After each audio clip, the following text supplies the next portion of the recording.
नमस्कार स्वागत करुच्ची आज मुख्य गुरुत्वपूर्ण खबर को आपण मानकु दर्शक बंधु एवं आम हस्तगत होता सद्यतम सूचना रही पाणीपाग संपर्कित बा लघुचाप संपर्कित वर्षा संपर्कित बंगोपसागर सृष्टि होता लघुचाप वर्तमान सक्रिय रही केउ स्थान में प्रबल वर्षा कराइबो जानिबा से संपर्क में केउ जिला को रही सतर्क सूचना एवं केउ स्थान में प्रबल अति प्रबल वर्षा हो पारे से संबंध में संपूर्ण विवरणी मुझे भिडियो प्रदान करी निश्चित भिडियो को प्रथम शेष पर्यंत देखिए। जब भिडियो भल लगे पाखे लाल बटन निश्चित सब्सक्राइब करेंगे पाखे आसुवा बेल आइकन जब ऊपर आसुवा ऑल नोटिफिकेशन क्लिक करने भूलिए जहाँफल एभली भिडियो सर्वप्रथम आपण निकट में पहुँच तेरे आसतु जाना आज पाणीपाग संपर्कित विशेष गुरुत्वपूर्ण सूचना स्पष्ट चिन्हित लघुचाप क्षेत्र आज दक्षिण पश्चिम बंगोपसागर पार्श्ववर्ती दक्षिण आंध्र प्रदेश और संलग्न उत्तर तमिलनाडु उपकूल में सक्रिय रही आसंता 24 घंटा मध्य पश्चिम उत्तर पश्चिम दिगरे गति करने सह दुर्बल हो लघुचाप क्षेत्र में परिणत हो प्रभाव में आसंता 36 घंटा पर्यंत राज्यर विभिन्न स्थान में हालुका वर्षा लगी रही गोटे दुईटी स्थान में मध्यम धरण वर्षा हो पारे 26 तारिख ठारू पाग मुख्यतः सुखिला रहिबो तेबे किछि स्थान में आकाश मेघुआ रही पारे रातिर तापमात्रा 48 घंटा विशेष परिवर्तन हेब नाही परवर्ती 48 घंटा पर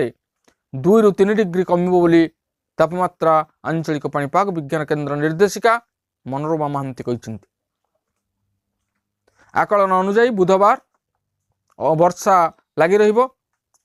गंजाम गजपति नयागढ़ रायगड़ा कोरापुट मालकानगिरी पुरी खोर्धा कटक जाजपुर भद्रक जगतसिंहपुर नवरंगपुर कलाहांडी कंधमाल केन्द्रापड़ा बौद्ध अनुगुल ढेंकानाल यही सब जिले में हालुकारु मध्यम धरण वर्षा हो पारे परवर्ती 24 घंटे पुरी खोर्धा गंजाम गजपति रायगड़ा कोरापुट मालकानगिरी नवरंगपुर रे हालुका वर्षा हो लघुचाप प्रभाव में गत 24 घंटा मध्य गोटे दुईटी स्थान में वर्षा होईची कोरापुट रे राज्यर सर्वनिम्न तापमात्रा 12 डिग्री रेकर्ड होईची यह व्यतीत फुलबाणी रे 13 राउरकेला रे 13.1 सुंदरगढ़ जिलार किरेई रे 13.3 दारिंगबाड़ी रे 13.5 झारसुगुड़ा रे 13.6 सुंदरगढ़ रे 14 डिग्री तापमात्रा रही आज दिन समय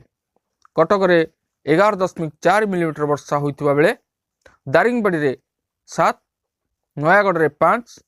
कोरापुट रे 4.2 तालचेर और अनुगुल रे 3 मिलीमीटर वर्षा रेकर्ड कर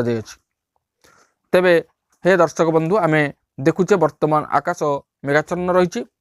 विभिन्न स्थान में झिपिझिपि वर्षा लगी रही ताहा आग को आहरी 36 घंटा पर्यंत यही भाव में पाग लगी रही